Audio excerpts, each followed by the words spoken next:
Olá, sejam todos bem-vindos ao Conversa Aberta. Eu sou Simone Hanada, jornalista, cerimonialista, e aqui a gente sempre tem um assunto interessante com pessoas muito inteligentes.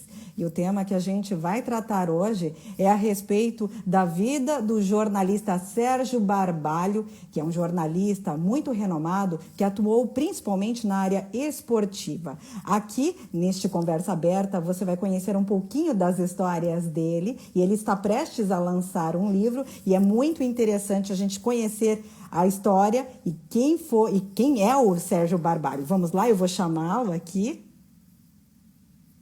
Sérgio, vamos lá. Vamos lá. Pronto. Olá, boa noite. A Juliana Thieme, ao Marcelo Pavel também que está conosco, um jornalista, a Van, a Maganazzi também que está conosco. Olá, boa noite, Sérgio Barbalho. Oi, Seja boa bem-vindo noite. à Conversa Oi. Aberta. Um grande prazer em conversar com você por esta live. Que ótimo! Eu vou só citar aqui alguns veículos por onde você passou, Sérgio Barbalho, você que é um grande jornalista, que admiro muito, e muitas pessoas aí que estão assistindo conosco também admiram. O Sérgio Barbalho, jornalista, ele já esteve aqui, já atuou em jornais e impresso como a Folha de São Paulo, o Estado de São Paulo, o Diário Popular, a Gazeta Esportiva, Revista Manchete, Última Hora e o Esporte. Em rádios, ele atuou na Rádio Jovem Pan e também na Rádio Bandeirantes. Em TVs, na TV Tupi e também na TV Cultura. As agências de notícias que ele também atuou é a Agência Estado e a ANSA, que é uma agência italiana de notícias. Em assessorias de comunicação, Associação dos Magistrados Brasileiros, Associação dos Procuradores do Município de São Paulo, Conselho Regional de Biomedicina e Secretaria de Estado da Habitação de São Paulo. Agora, eu queria que você comentasse com a gente, Sérgio, um pouco, porque você sempre fala sobre a sua paixão pelo jornalismo, e isso fica evidente na sua história. E o seu início, você fala, foi nas esquinas do mundo. E esquinas do mundo é algo que te marca muito. Fala um pouquinho sobre as esquinas do mundo. A minha primeira esquina do mundo foi na rua 7 de Abril, esquina com a Marconi. Eu tinha 17 anos e eu tive a chance de trabalhar na TV Tupi e na TV Cultura, que era uma rede, né? Uma rede dos diários associados. Então, eu morava no Jabaquara, eu pegava um ônibus, eu chegava na 7 de Abril, parava na esquina da 7 de Abril, comprava um hot dog, e aí depois, para ir para o Sumaré, para a TV Tupi, eu pegava um ônibus da Breda. Esse ônibus era dos diários associados. A gente chamava de o ônibus dos artistas. Por quê? Porque todo mundo que ia para o Sumaré pegava esse ônibus, tipo Lima Duarte, só para dar um exemplo, né? E aí eu ia para a Tupi, eu trabalhava lá aos sábados, domingos, e na quarta-feira na TV Cultura, que era na 7 de Abril. Então foi assim que eu comecei como plantão esportivo com 17 anos. E a primeira esquina era essa, a esquina importante para mim, porque eu tinha que toda hora chegar nessa esquina para pegar o ônibus da Breda que me levava para o Sumaré. É algo que marca mesmo, né? Todos os passos que a gente dá no início da carreira, isso é muito gostoso. E agora fala um pouco para a gente sobre... Você fala sobre laranja contra o feitiço, né? Porque você acabou aí atuando na área esportiva, e a área esportiva, ela te permitiu um pouco você conhecer outros países, porque você cobriu a seleção brasileira em vários jogos internacionais, e você esteve na África exatamente com aquele ditador, o Mobutu, naquele período, né, em que a seleção brasileira atuou lá na África. Você teve uma experiência muito interessante. Conta um pouquinho dela, ao lado desse ditador que é conhecidíssimo, polêmico também na história do mundo. Tá, eu viajei para Kinshasa, né? Que é no Zaire. Quer dizer, o Zaire agora chama República Democrática do Congo, com uma seleção de jovens, uma seleção brasileira de jovens.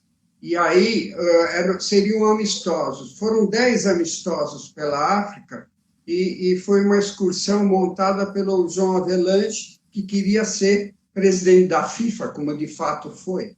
Mas ele estava abrindo espaço, o mercado na África, para conseguir os votos dos países africanos lá em 1974, quando haveria uma nova eleição na FIFA. Mas essa viagem foi em 1967.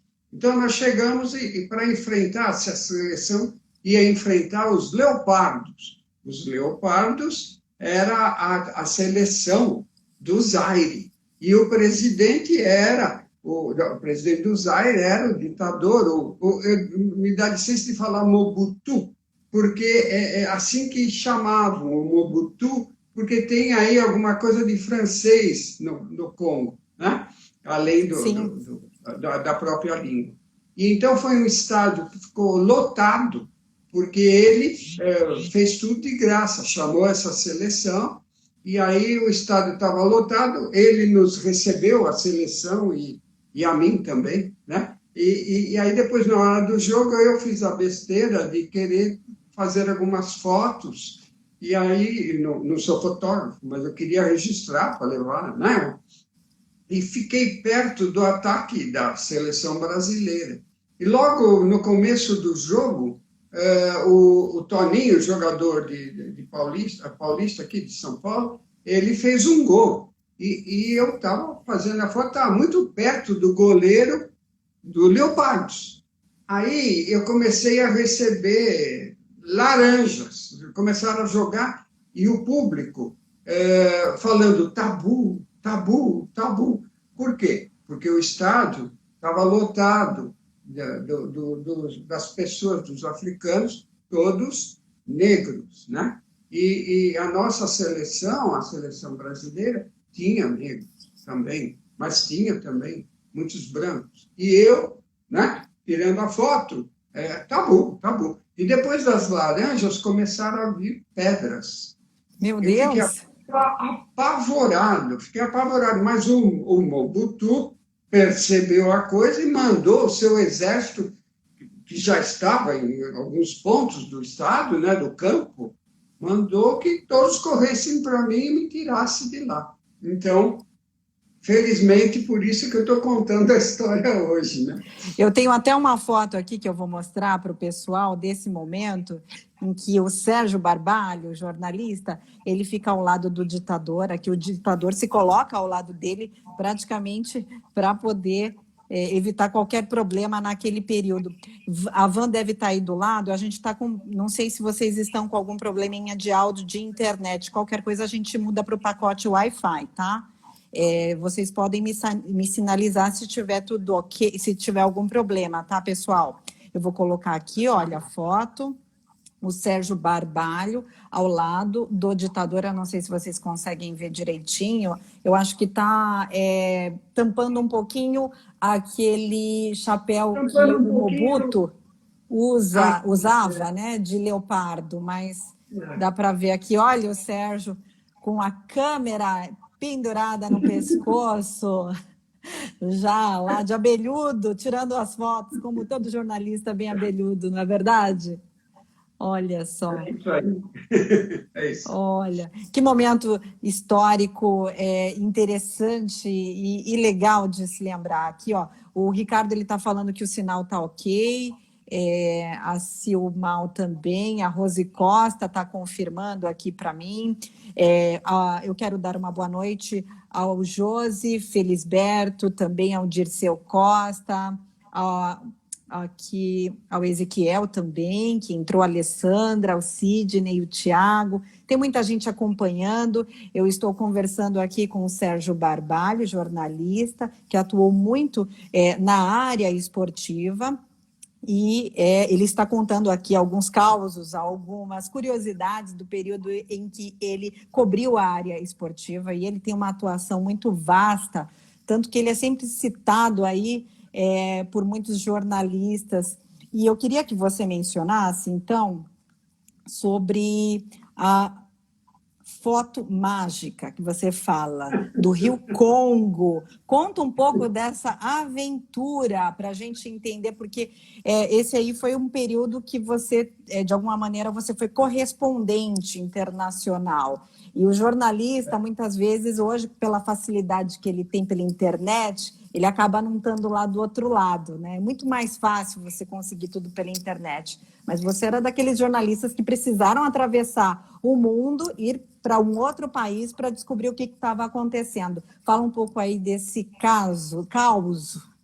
Era o rio Congo, né, que separava os dois Congos, né, o Congo Kinshasa, que é o Zaire, né, e o Congo Brazzaville. Então, depois do primeiro jogo, lá contra os Leopardos, a gente ia enfrentar o outro Congo.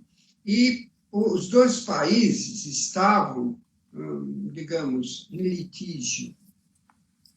E aí ficou meio, pararam no meio do rio e falaram, não, vocês não vão descer, essa coisa, não, obstáculo.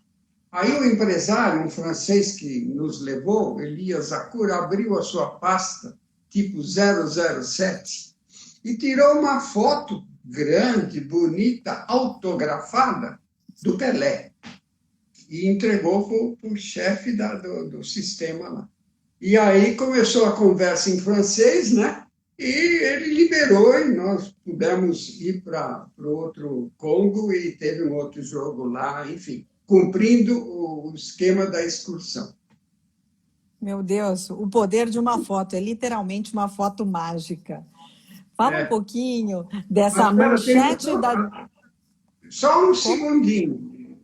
Teve outra vez que a foto mágica nos salvou, né? Rapidinho, é o seguinte, Fala, conta, Sérgio. Era uma excursão da seleção brasileira, mas aí já em 1973, nós estávamos rodando pela Europa, jogos nas principais capitais. A seleção brasileira estava fazendo com o técnico Zagallo, para a Copa que seria realizada no ano seguinte, na Alemanha. O que ocorreu? A gente viajando e não tínhamos o visto para entrar na Rússia. E aí, quando nós chegamos na Áustria, nós resolvemos, vamos à embaixada da Rússia para tentar... Eram 17 jornalistas sem o visto, de um grupo de mais de 50 jornalistas, né? O que ocorreu? Um grande radialista brasileiro, chamado Milton Peruzzi, falava italiano, um cara muito alegre. Ele fez a mesma coisa que fez o empresário lá atrás, há anos atrás. Ele levou na pasta uma foto autografada pelo Pelé. E na embaixada da Rússia, eu ia falar União Soviética, porque naquela época era a União Soviética, liberaram os vistos e nós também pudemos seguir em frente. Então, é a foto mágica. Literalmente, o poder também do esporte de permitir e ser como um visto. Não é verdade? Sérgio, eu queria, já que você falou em foto mágica, eu não posso deixar aqui de colocar uma foto que, para mim, eu acho que foi mágica, para você, imagino, mais ainda. Mas quando eu vi essa foto pela primeira vez, eu achei mágico. Um momento que você está aqui andando com alguns jogadores da seleção. Essa foto vai aparecer aqui no Instagram, e o Sérgio está aqui do lado direito de quem está vendo, eu acho que é do lado esquerdo de quem está assistindo, não, é do lado direito de quem está assistindo. Isso, o Sérgio está aqui, é um menininho, e do lado esquerdo, no oposto dele, está o Pelé. Vocês estavam andando na rua, conta um pouquinho do momento dessa foto, Sérgio. tudo bem. Isso é no Rio de Janeiro, 1966. Jogadores da seleção brasileira, ao contrário do que ocorre agora, naquela época eles iam de ônibus até a clínica para fazer os exames clínicos, né? Então, nós estamos andando numa rua de Copacabana, indo para a clínica e eu estava acompanhando a seleção. Estava escalado por isso, na época, pelo Diário Popular. E aí, vamos lá. Era o Pelé, o Flávio, que é um artilheiro do Corinthians, o Ideraldo Luiz Bellini, né, o Bellini, o campeão, né, mundial de futebol, o Fontana, e ainda, eu só não consigo, Orlando Peçanha, porque tem a sua foto também, sua foto não, Tem a Orlando minha Peçanha, imagem, é que ela a acaba sua entrando aqui imagem, na frente. eu estava junto com eles, porque nesse período não tinha essa onda de que hoje ninguém anda junto com o jogador, que depende do assessor, não. Eu estava à vontade lá e me sentia muito bem na minha cobertura, que para mim era fantástica fazer seleção brasileira com tão pouca idade, né? Muito bom. Essa foto, para mim, é histórica, é linda, é maravilhosa e mostra um futebol de outros tempos, que é o futebol aí um pouco mais puro que a gente tem, né? Onde os jogadores eles não estavam tão ligados aos patrocinadores, a questão dos jogadores era uma outra também situação. E como você mesmo disse, eles iam, inclusive, juntos, todos, né? Andavam nas ruas, não havia problema. A segurança, ninguém se preocupava exatamente com a segurança, porque não havia tanto risco assim. Outros tempos.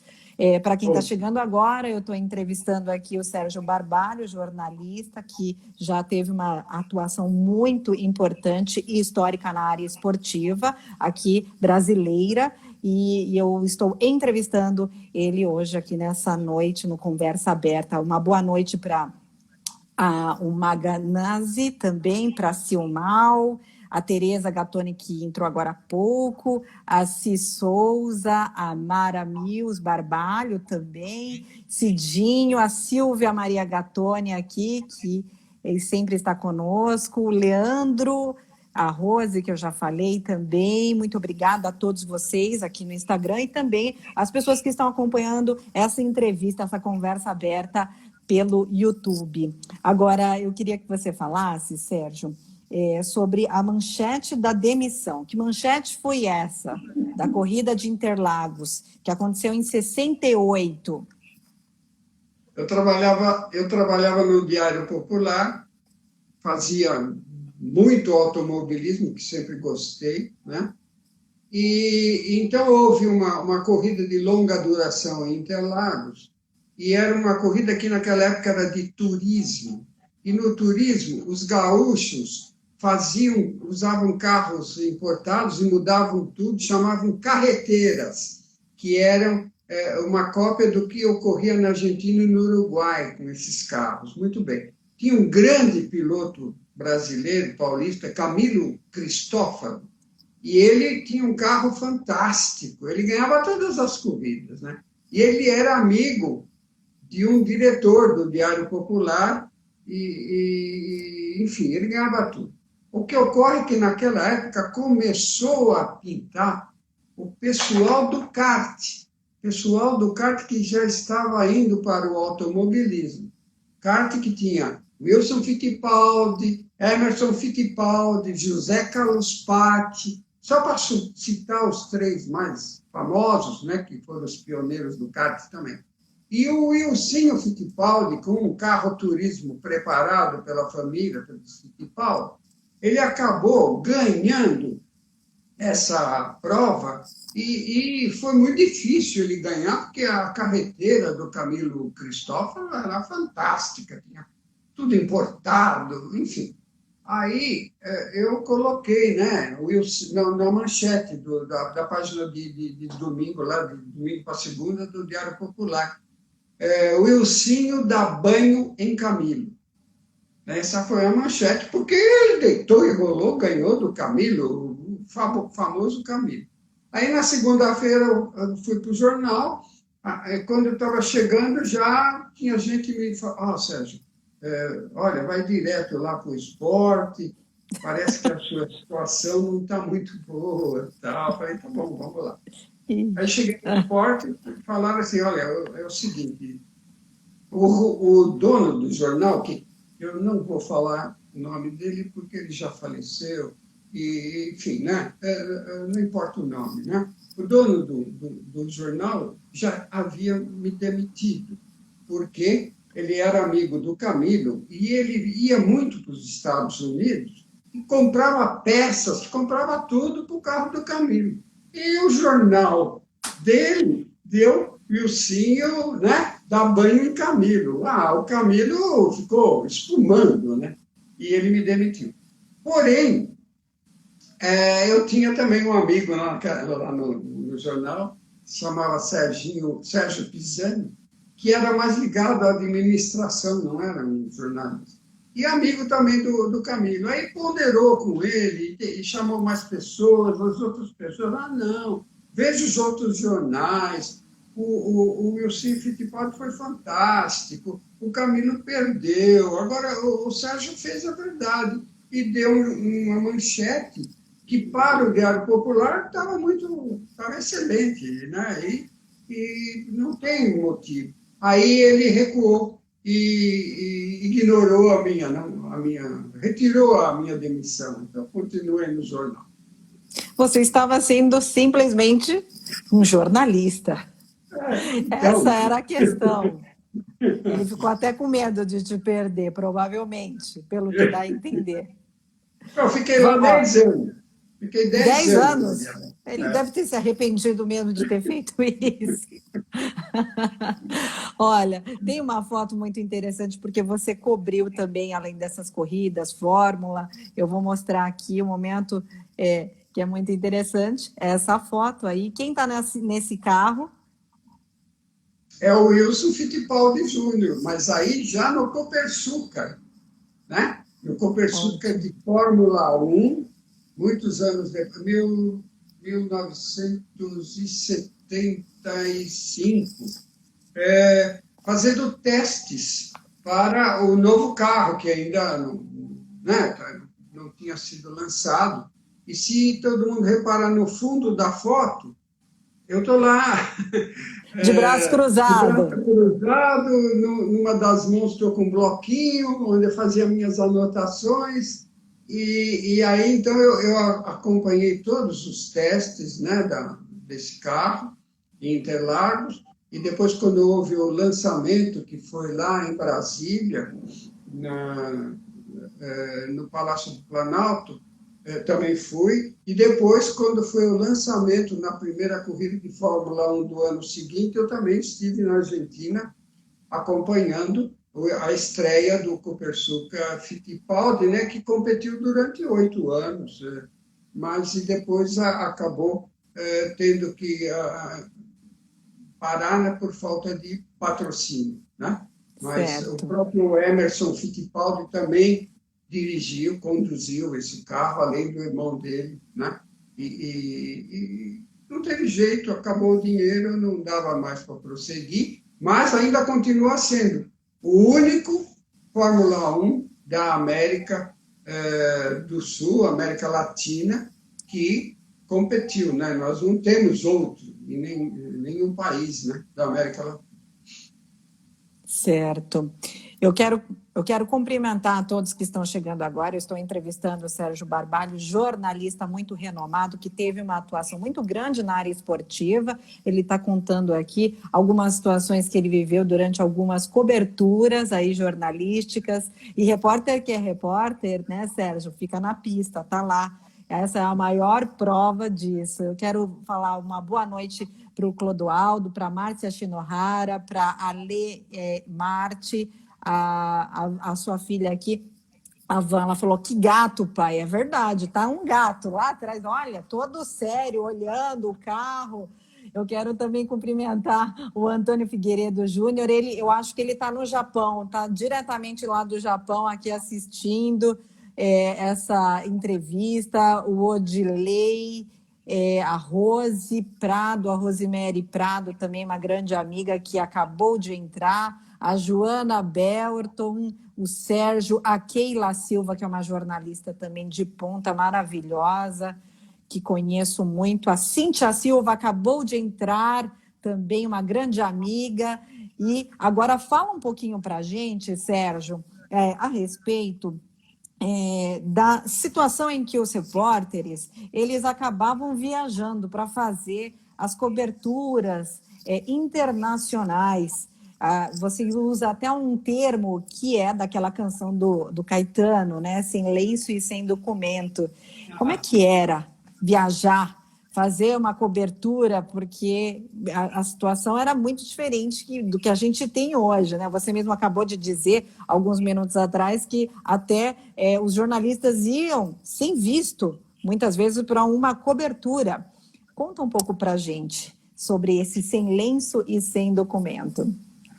Por quê? Porque o único documento que nos permitisse trabalhar era um cartão da Western, é uma empresa norte-americana que nos permitia, por exemplo, a gente chegar num país e para passar uma informação a gente ia ao escritório e fazia que a maioria que está assistindo nem nunca viu, talvez, que era um telegrama, né? Então, você, com a sua máquina portátil Olivetti Lettera 22, você fazia um telegrama para o Brasil. Assim, eu vou citar assim, por exemplo, Brasil, Corinthians. Vai.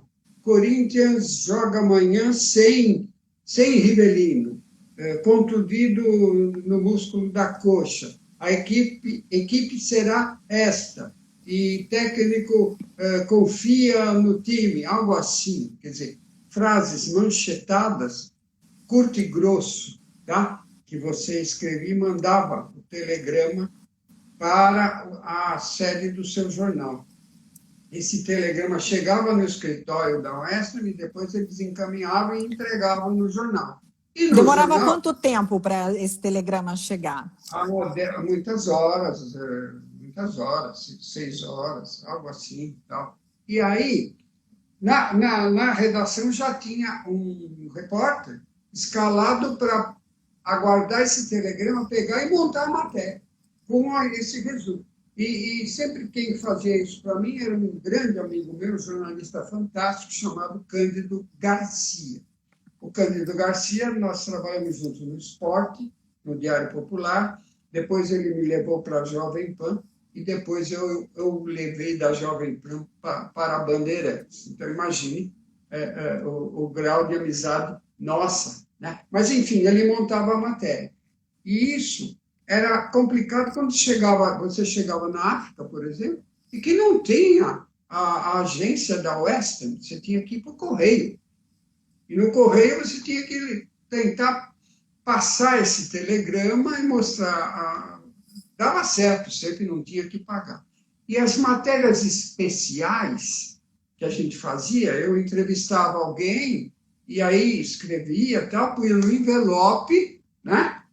E aí saía correndo para o aeroporto, procurava um voo que ia para o Brasil, procurava um comandante ou alguém da equipe e entregava o envelope e falava, por favor, quando chegar em São Paulo, liga para esse telefone e para eles retirarem esse envelope.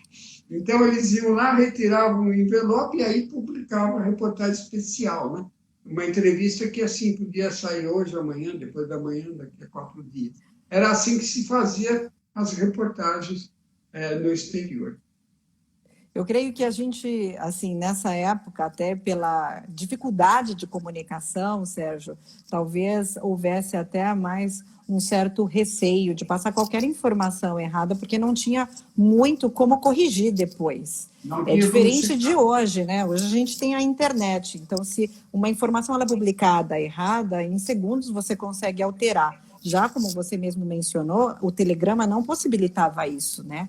Demorava-se o quê? 6 horas até chegar uma nova informação pelo telegrama se você estivesse num outro país, é isso? Exatamente. E se você fosse utilizar da empresa de correios local, aí dependia se não era feriado, se não era noite, se era horário comercial, tudo isso. Então você tinha que calcular tudo isso. Falando um pouco de reportagens internacionais, tenho essa foto aqui. Quero que você fale um pouco dela. Você está no Brasil, fora do Brasil, você está ao lado do Bush pai, que foi presidente dos Estados Unidos, Bush. Que momento foi esse que você estava com ele? Tava de Aí, bigode, porque hoje você não usa mais bigode, mas bigode foi uma marca registrada sua. Para quem conhece o Sérgio Barbalho, acompanhou a carreira dele, sabe que foi uma marca registrada dele, né? Ele tinha bigode, agora não tem mais. é, mas aí foi em São Paulo, quem veio ao Brasil foi o Bush, né? Ele veio para fazer uma palestra em torno de justiça e, enfim, nos países da América do Sul e eu fui contratado pela Associação dos Magistrados Brasileiros para fazer a assessoria de comunicação. Aí, então, por isso eu estar ao lado dele, né? Isso foi durante um almoço após a exposição dele, e aí o meu fotógrafo falou, peraí, não tirar foto. E aí nós paramos e registramos essa foto, né? Mas aí já não tinha nada a ver com esporte, né? Aí já era Certo. Você já estava atuando na área da justiça, sendo assessor de imprensa dos magistrados.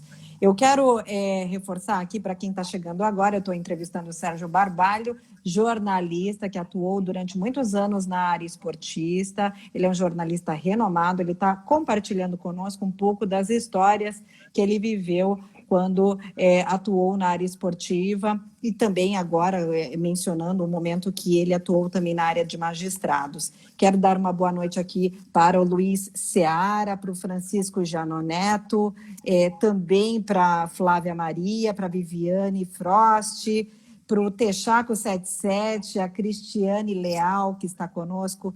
Eu tenho uma foto, vou voltar um pouquinho aqui para trás, a Mandy Castellari também, que acabou de entrar, uma boa noite, uma grande amiga.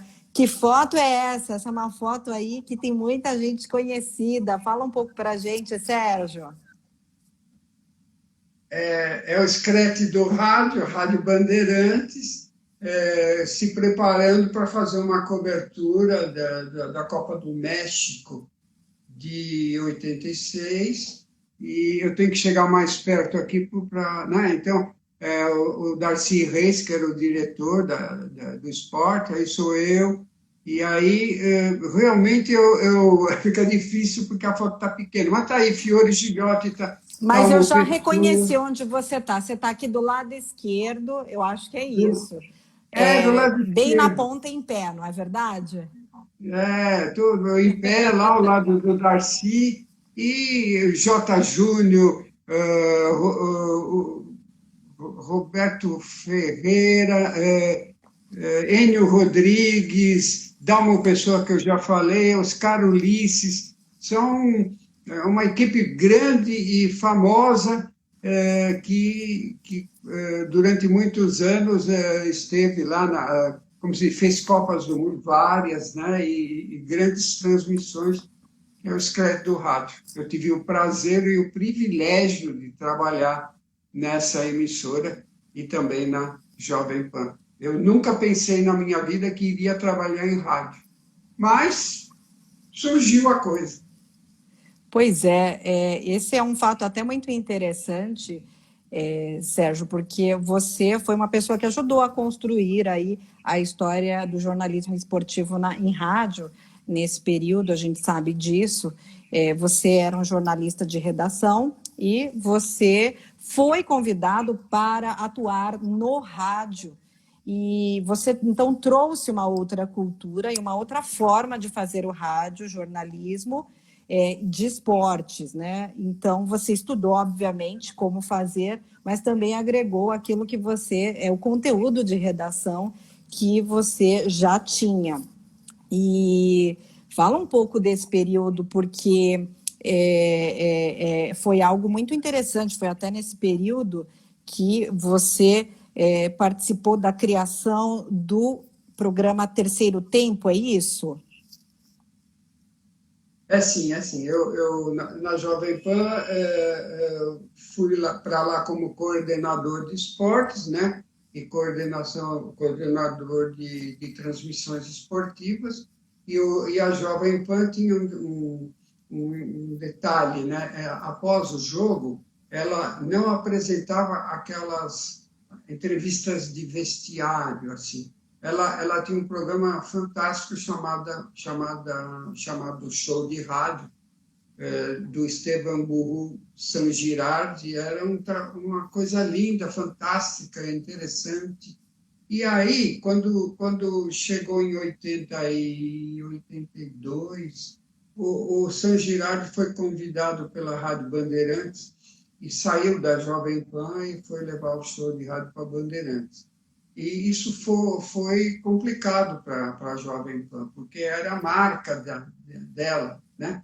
E aí, imediatamente, o Fernando Vieira de Mello, que era o diretor, que inclusive foi quem me contratou, ele falou, vamos fazer alguma coisa, temos que mudar isso, o que vamos fazer no lugar do show de rádio? Monta um programa,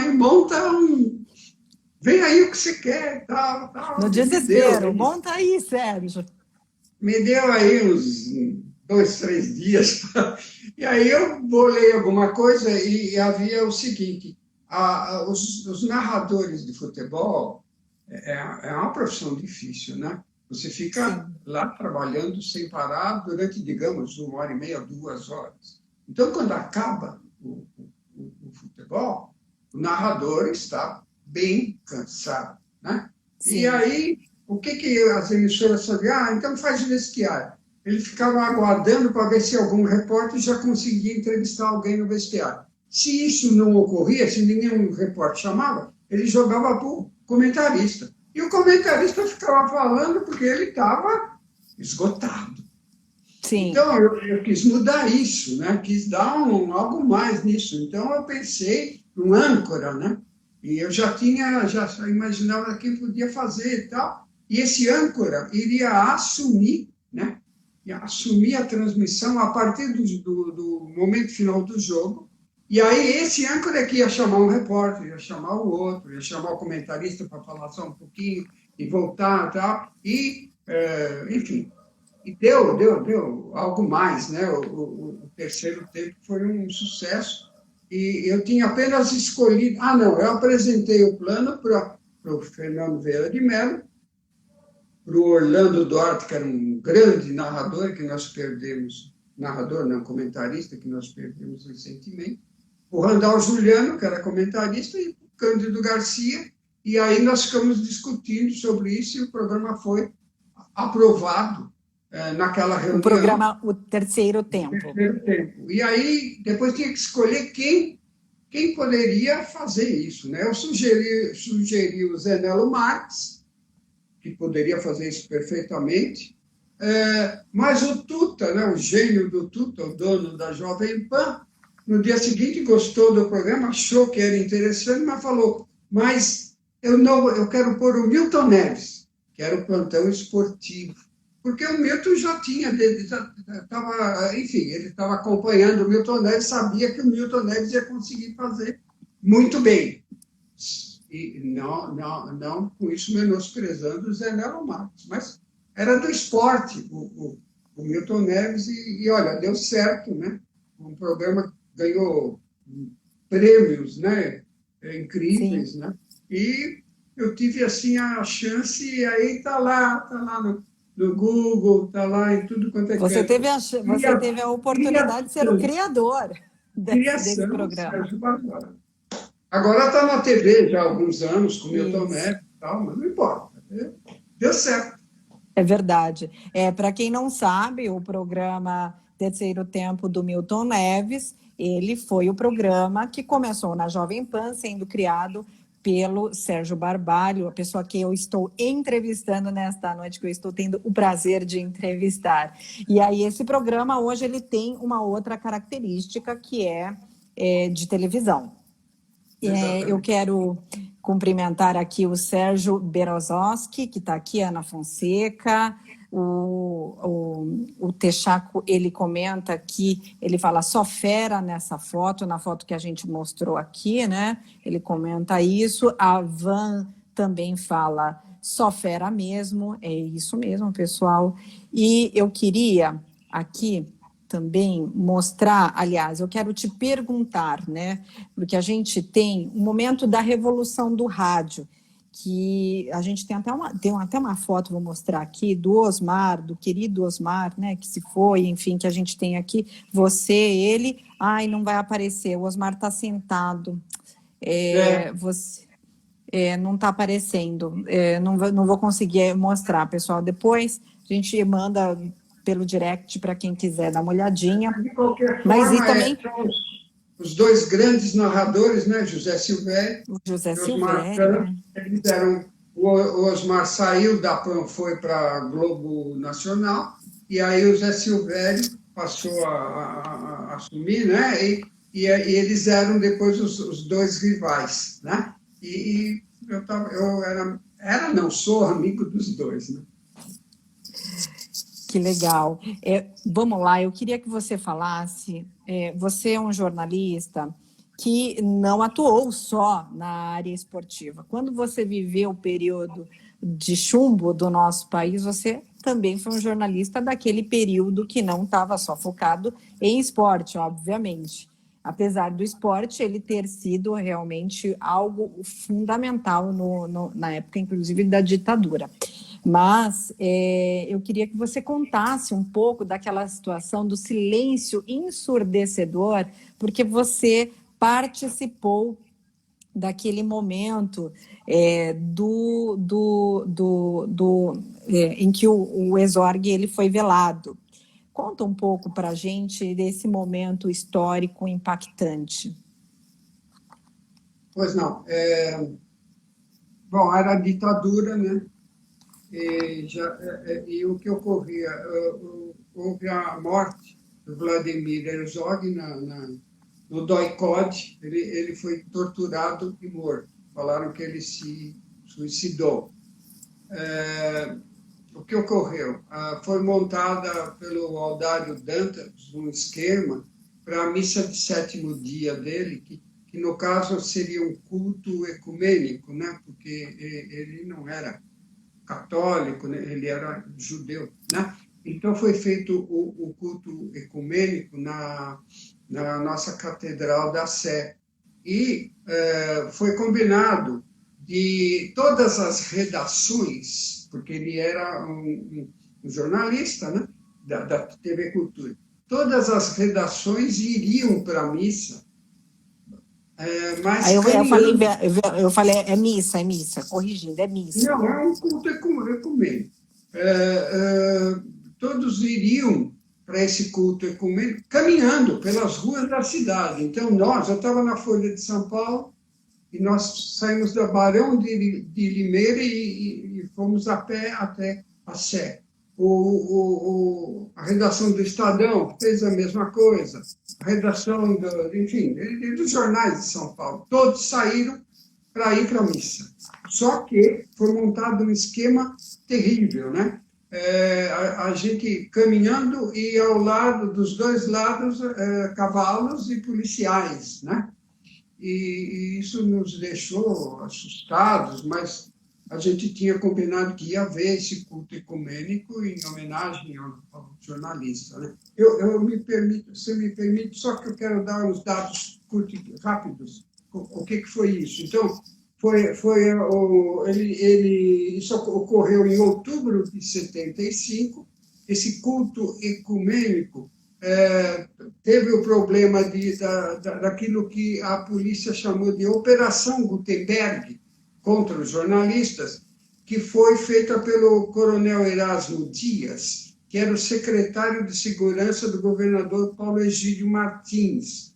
Eram 500 policiais, 385 barreiras em torno da Sé, fechou o trânsito de São Paulo, e esse culto foi oficiado pelo cardeal Dom Paulo Evaristo Arns, pelo pastor evangélico Jaime White, pelo rabino Henri Sobel, e ainda teve a presença do Dom Helder Câmara, né?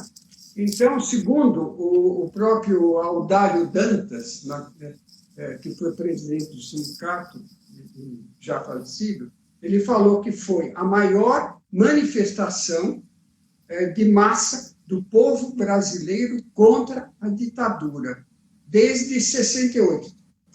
Foram 8.000 pessoas calculadas entre os que estavam na igreja e os que estavam na frente, na Praça da Sé. Então, foi algo assim, um movimento muito importante contra a ditadura. E tinha assim um detalhe, além daquele que eu falei da ida, na saída da Sé foi terrível também. Por quê? Naquela época, as portas laterais da catedral não estavam fechadas, como hoje, né? Porque São Paulo, o centro de São Paulo é complicado, né? Mas as portas eram abertas. E você, na hora que saía da igreja e descia aqueles 4 ou 5 degraus, se você olhasse para o prédio em frente, você via gente filmando e gente fotografando. Então, você sabia que você estava sendo focado e você não sabia o que ia ocorrer, se você ia ser convidado a prestar depoimento, se você ia assumir da redação. Vocês estavam sendo vigiados, sendo Vigiado, filmados lógico. para algum propósito. Talvez algum propósito que no fim pudesse resultar no mesmo que ocorreu com o Herzog, né? Com o Herzog, claro. Mas, de qualquer forma, esse movimento, esse culto ecumênico foi muito importante para a história do fim da ditadura, né? Foi um começo, um movimento que demorou muitos anos, mas chegou ao objetivo dele, né? Tão importante essa comoção que esse ato ecumênico, ele é lembrado hoje nas aulas de jornalismo, pelos documentários por aí afora, a história do nosso país no período da ditadura militar, né, Sérgio? E você teve a oportunidade de viver isso, ainda que de uma maneira muito triste. Você viu esse clima opressor, era opressor, né? Porque imagina só, você andar num local, você sair desse ato ecumênico e você saber que você está sendo filmado, fotografado com aquela finalidade, que talvez seja, às vezes, até te prender, que eu imagino que esse era o objetivo muitas vezes, porque vocês eram estudados, literalmente, pelos policiais, pela força, certo? O pequeno detalhe é como não tinha o que temos hoje de comunicação, cada jornalista tinha um caderninho de endereço, né?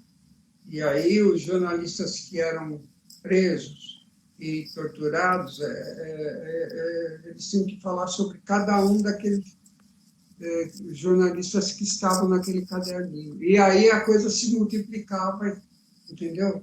Com investigações de gente que nem sabia que estava no caderninho do amigo, né?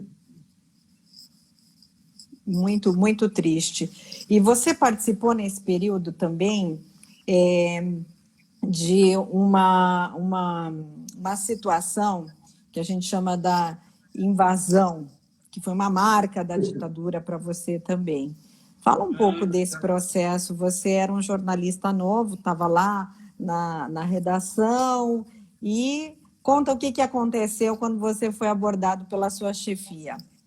Essa missa, né, do Vladimir foi em 75, né? E a última hora foi em 64, né? Então, eu, muito jovem, foca, né? Consegui, estava trabalhando num jornal, fui para o outro e tal, e aí o Álvaro Vaz Leme me chamou, um grande jornalista, me chamou para começar na última hora, que na época era um jornal muito moderno, né? Tipo o Jornal da Tarde, que depois nós conhecemos, né? E eu estava trabalhando lá e já há algum tempo, alguns meses, quando, no dia 31 de março de 64, né, começou, né, a ditadura militar. E no dia seguinte, dia 1º de abril, cada um indo para o trabalho, mas muitos eram os movimentos em São Paulo, nas faculdades, né? E todos os carros da última hora, e fotógrafos, estavam na rua, né? E aí o diretor de redação falou assim, quem aí tem algum carro? E justamente naquele dia eu estava com o carro do meu pai. Eu era muito novo, não tinha carro, aquela coisa toda. Mas também, lá na frente da última hora, que é no Vale do Anhangabaú, dá para parar carro, tudo bem e tal. E aí eu ergui a mão, né? O Foquinha lá ergueu a mão. Vem cá, então. Pega o carro e vai para a Zona Norte, endereço é assim, vai buscar o fotógrafo que está de folga hoje, japonês, o Taro Kanai. Traz ele porque ele tem que fazer foto, porque eu estou sabendo que vai haver uma invasão da última hora. Então, nós temos que registrar isso. Vamos lá. Tá. E aí eu saí, peguei o carro e fui procurar onde é que era a rua, onde ele morava, surpreendi o fotógrafo, ele veio comigo e tal. Mas essas fotos não foram publicadas porque o jornal foi invadido e arrebentaram tudo. E aí, né? Onde é que estão essas fotos? Para provar que houve a invasão e que acabaram com a última hora. Anos depois, a última hora voltou, aí então já no grupo Folhas, né? Mas, enfim, essa é a história. Quer dizer, eu peguei 2 momentos, né? De registro dessa situação do país. Que não foi nada fácil, né, Sérgio? Agora, me fala um pouco, o nosso tempo está terminando aqui, esse bate-papo gostoso, e eu sei que você tem um projeto muito bonito, muito gostoso aí, que você está preparando, logo, logo vai sair. Fala um pouquinho desse projeto, que eu sei que é um livro. Conta pra gente. Você lembra do começo, né, quando eu falei Esquinas do Mundo, que eu comecei lá na esquina da 7 de Abril com o Marconi, e aí na minha trajetória, na minha profissão, eu tive a chance, o privilégio, né, de viajar bastante, não só pelo Brasil, como para o exterior. Eu fui para muitos países, sempre em cobertura jornalística, né? E aí, em cada lugar, sempre tem uma história, tem alguma coisa, e você, então, eu montei várias crônicas, né? E eu tenho, então, um livro que está pronto, né? Chama Esquinas do Mundo, tem muitas crônicas. E aí só está faltando a editora, né? Porque atualmente é muito difícil para todos nós, né? Tem muito jornalista escrevendo, fazendo livro. Então, eu estou na guarda e estou procurando aí, ver se eu consigo lançar. Então, logo, logo a gente vai ter aí uma novidade. Logo, logo a gente vai ter um livro com essas histórias e outras mais do Sérgio Barbalho, pelas esquinas do mundo, contando as suas experiências como jornalista. É isso, Sérgio? É isso. E lugar de repórter é? Lugar de repórter é na rua. Essa foi sempre a minha posição. É difícil, tá? Hoje em dia, por exemplo, a maioria trabalha em bancada e poucos saem, mas, enfim, eu usei essa frase, lugar de jornalista é na rua, que quem muito falava sobre isso é o meu amigo Ricardo Couto. Ele também sempre defendeu isso e eu entrei na dele e concordo. Tem que ser. E aí, por quê? Porque graças a você estar na rua que você pega o ambiente, que você pega tudo e você consegue fazer as reportagens, né? Inclusive, hoje, nesse instante, eu queria fazer uma homenagem, porque, me dá licença, só o nome dela é bem complicado, Raquel Cranenbu. Raquel Cranenbu, ela é repórter da Globo News.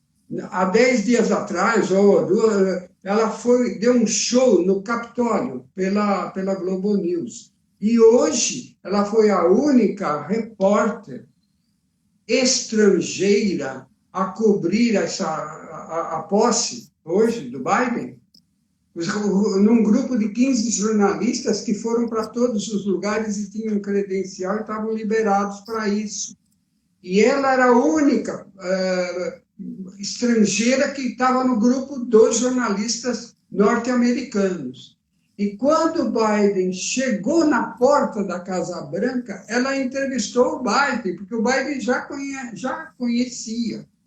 E tanto que ela trabalha lá com os políticos e é respeitada, né? Tanto que por isso tinha credencial. E ela conseguiu chamar o Biden olhou, saiu, né? Saiu daquele grupo que ele estava. E olhou para ela falou, presidente, parabéns. E agora? Aí ele falou assim, união. Essa foi a resposta, quer dizer, é o programa dele. Mas ela conseguiu essa resposta. É verdade. E ela é uma ótima jornalista, é verdade. Eu estou cumprimentando, porque é lugar de repórter na rua, e ela é uma grande repórter e dá exemplo para a gente aqui. Muito bem lembrado, a Raquel Krahenbuhr, ela é uma jornalista da Globo News, ela realmente tem uma atuação como correspondente internacional, atua lá em Washington, é uma brasileira, apesar deste nome. E dois, se eu não me engano, dois córregos é a cidade dela. Dois córregos. E se eu não me engano, ela tem algum parentesco com Lair Krahenbuhr, que foi secretário de Estado da Habitação também. A Raquel, pelo que eu sei, ela também chegou a trabalhar com José Fernando, que é um ótimo jornalista, um conhecido nosso, nosso chefe, né, Sérgio? Isso. E é um grande prazer trabalhar com pessoas assim, é verdade. Lugar de repórter é na rua e a gente deve, sim, valorizar os jornalistas que fazem grandes apurações. E tem jornalistas brasileiros aí fazendo história pelo mundo, como você fez também, Sérgio.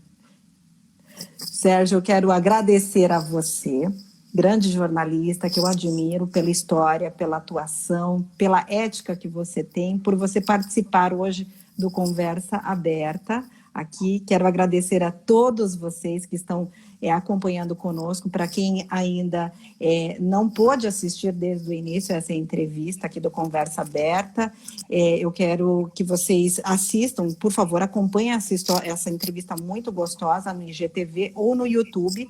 Cumprimento aqui o Xande da Ilhabela, que entrou também. Depois dá uma olhadinha lá, Xande, na entrevista pelo IGTV. Quero agradecer também a Ana Zollner, que é uma professora de medicina também, muito renomada, entrou também aqui. Depois assista lá, Ana, essa entrevista muito gostosa, ao Marangoni, o secretário executivo de Estado da Habitação, que está conosco acompanhando essa entrevista tão gostosa, também a Silmal. Muito obrigada a todos vocês que estiveram conosco. Você quer fazer o seu agradecimento final aqui a todos, Sérgio? Foi um prazer muito grande participar da sua live. Você